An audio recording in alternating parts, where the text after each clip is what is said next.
Football in Nigeria is more than a sport. It is part of our identity.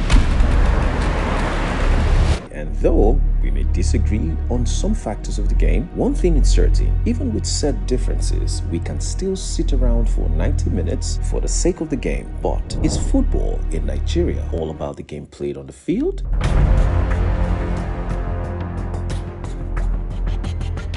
In 1933, the colonial government of the Royal Niger Protectorate founded the Nigerian Football Association, NFA. It was formally launched in 1945 and was saddled with the responsibility of serving as the official governing body of football in Nigeria. The NFA formed the foundation of Nigerian football by creating the first national football team in 1949. And in 1959, the football governing body then became member of the Confederation of African Football, CAF, and also joined the Federation International de Football Association, FIFA, in 1960. With these influences and circumstances within a period of time, the Nigerian Football Association, NFA, was then changed to the Nigerian Football Federation in 2008. The 38th football administration in Nigeria was led by AMAJU Pinnick, who emerged through legitimate election in September 30th, 2014 and was re-elected in 2018 for a second term.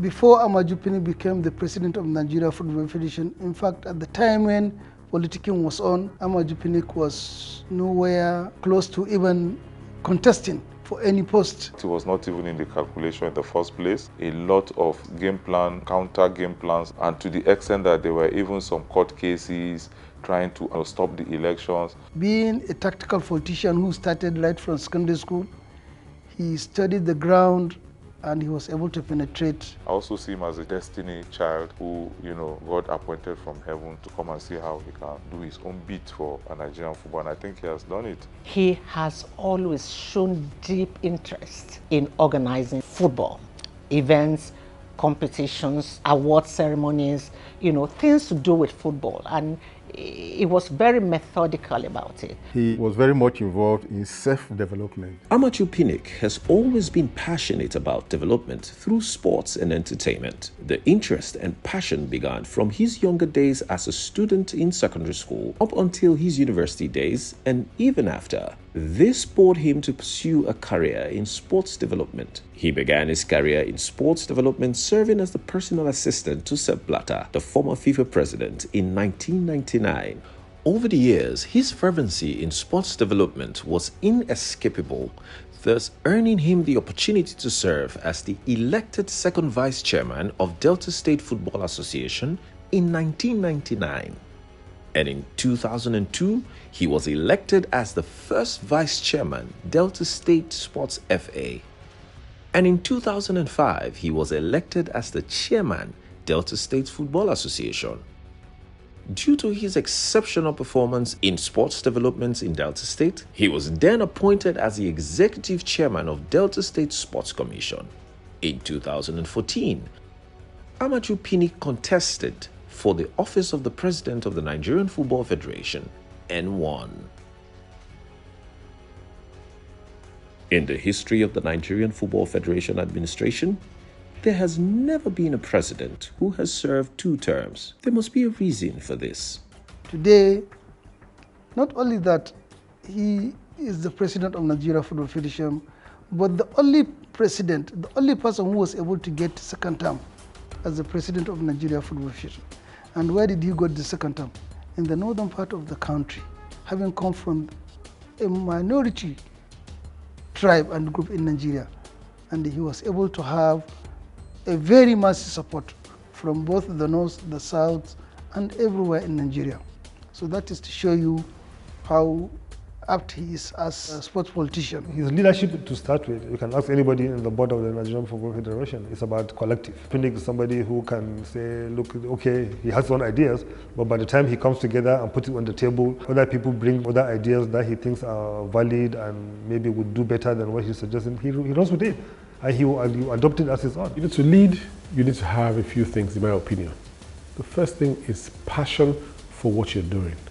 AMAJU has a lot of passion for football, and it didn't just start today. I think he must count himself as lucky because, one, He was able to bring his board members and the Congress to be united. He was also able to weather the storm against government interference. It takes a man with a Trojan heart to do that kind of thing. He became a game changer, a stabilizing force, bringing all his firebrand approaches to issues. And honestly speaking, without any iota of doubt or fear of contradiction, I think that must have been the reason why he was able to be elected twice. He determines the goal and then gets everybody to work towards that goal.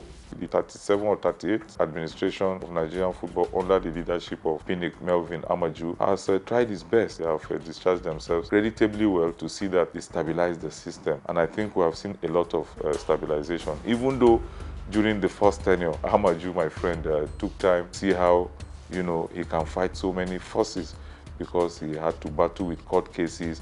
He had to battle with people who felt this young, dynamic gentleman should not be part of the system, who felt he was just, a product of circumstances, and as such, you can see that he was able to manage the crisis effectively, and you can see that the NFF we have today is doing better than, some that we've had in the past. One good thing about AMAJU is, as he brings an idea, he will also be thinking of how do we fund this, and most of the time, he tries to reach out to corporate organizations and individuals to come to our aid. Before he came, they were not even being paid salaries.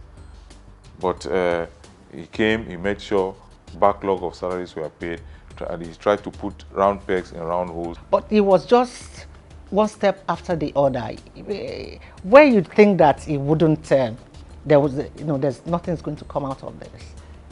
And he gets it done, and he gets the result. Nigerian football has been stabilized under AMAJU tenure in office. The Super Eagles, the female teams, and others are seen as the face of the Nigerian Football Federation. So, externally, a lot of people judge football administration by the performance of the team without understanding that there are structures that governs football administration. For an ordinary man walking on the street, is what he sees practically on the field of play. Either the Super Eagles is playing, either the under-17 boys or girls, either the Super Falcons or the Falconets. To administer the federation alone is not easy. For those people that are playing, you must be able to get good sponsorship for them. You must be able to get quality kit sponsorship for them. Welfare is there. Even the youth development is there, which people don't see. The technical development is also there. The leagues are also there, because these are issues of the federation. The federation actually has control over the leagues, but have been able to second it to the league managers. The federation itself is an image maker of the country. It's a brand, it's a national carrier, and his exposure has been able to bring so much goodies to the Nigerian Football Federation generally. Sometimes he goes out of his way to even use his personal money to make sure that the Nigerian football is run. There was a time we had a problem of getting a flight. He had to use his card to block and get us a chartered flight to take our players for a competition. That happened several times. The fact is that you cannot talk of African football today without mentioning AMAJU Pinnick. We started before him. But I can tell you without any fear of contradiction, he's ahead of us. It all seemed so surreal. So it was with also his position with CAF. A lot of us, I for one, also thought that, look, this guy has started again. You are just new. You are barely 4 years old as president of the NFF. We've had Nigerians who have been, who have served the continent for so many number of years, and nobody, not one, got it under 4 years. And here you are. He came as the president of the Nigeria Football Federation. Within that first term, he became an executive board of the Confederation of African Football. And not only that, he was also the vice president of the Confederation of African Football and the president of AFCON. He played a very significant role in bringing in the then president of CAF into that exalted seat.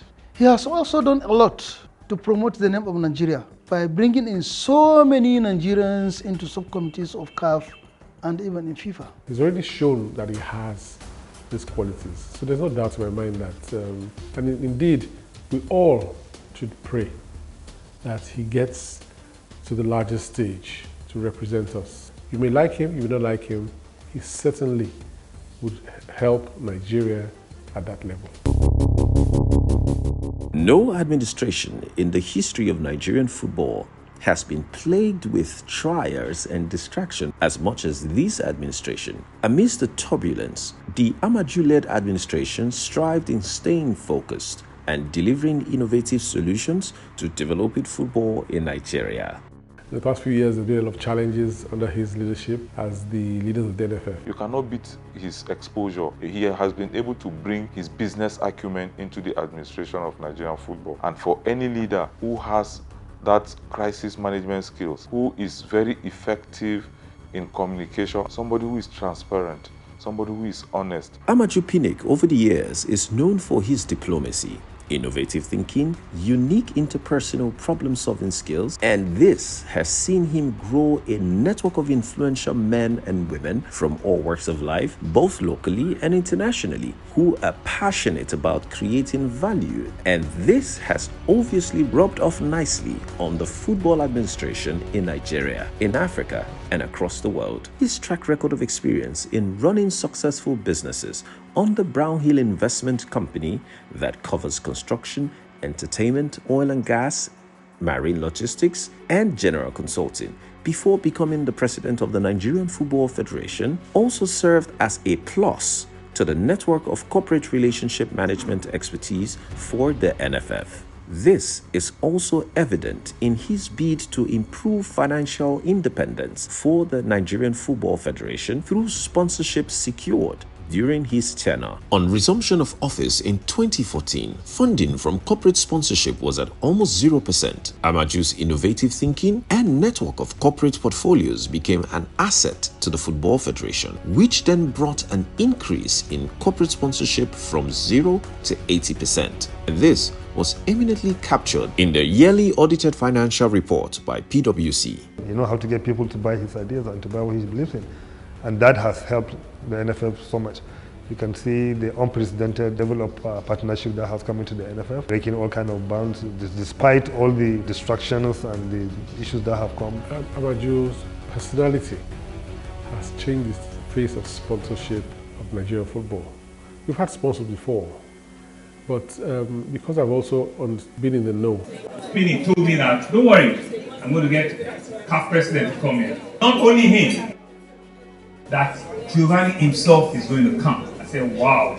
Giovanni, it's not easy when you also see Aliko, you see my Egbon Aliko, you see my big Egbon, my senior in the industry as well, CBN governor, you see Samad, you see, you see Fax, you see so many countries, MTN, all of the big names, corporates, under one roof. It's only Pinnick that can do that. How he does it, I don't know. My other brother, AMAJU, Melvin Pinnick, who is a great ambassador for Nigeria in the world. He's now part of the FIFA Council, of my council, is part of my executive board. And we need fighters like Pinnick to get our ideas through.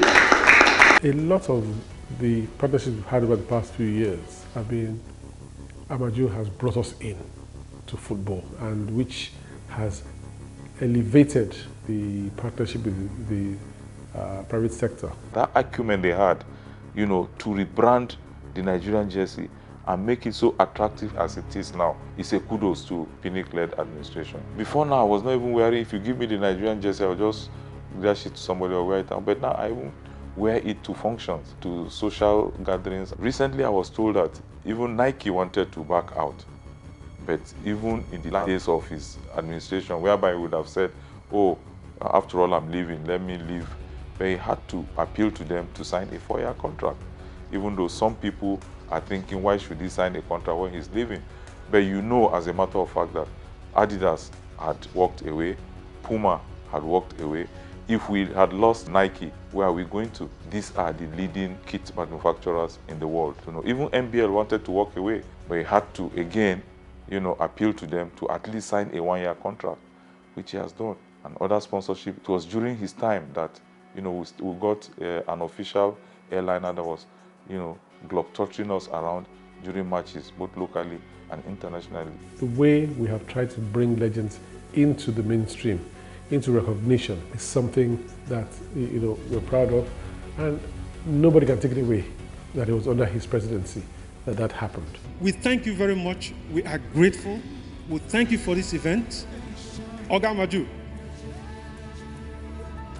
we thank you for doing it. We thank you all. Oga Sheyi, thank you very much. Oga Diko, we thank you too. And we thank you the most, Nigerians. God bless you. Thank you. As a leader, AMAJU has been instrumental in alleviating the sufferings of many associated with football through his foundation, the Brownhill Foundation, which was created with the sole aim of assisting fewer privileged individuals in getting quality education through sponsorship. The foundation has given exclusive education scholarship to many, including those related to football. The foundation has given exclusive education scholarship to the children of late ace sports broadcaster Timi Ebekagboro and also the late Tulu Abe and more since they passed in 2017 and 2018 respectively. No doubt the AMAJU-led board have encountered a lot of difficult challenges that has never been seen before, but consistently found innovative ways to solve them and sought to lay a good foundation for the next set of leadership. He's always willing to support, always willing to give of himself for a better cause, for a better society. The legacy they will leave behind, a good foundation that, would create a solid Super Eagles, solid Super Falcons, our youth team. Above all, they have been able to live unity. It is about Nigeria. It is about good representation of Africa, and AMAJU has the capacity to do that. And by going to the next level he's trying to go, I'm sure he's just going to have opportunity to do more. I hope that the next president can take it from there as well and move it to the next level. AMAJU reflects the very smartest, amongst the most committed and amongst the most talented African leaders. A leader that gives all of us confidence about the future of Nigeria, about the future of Africa.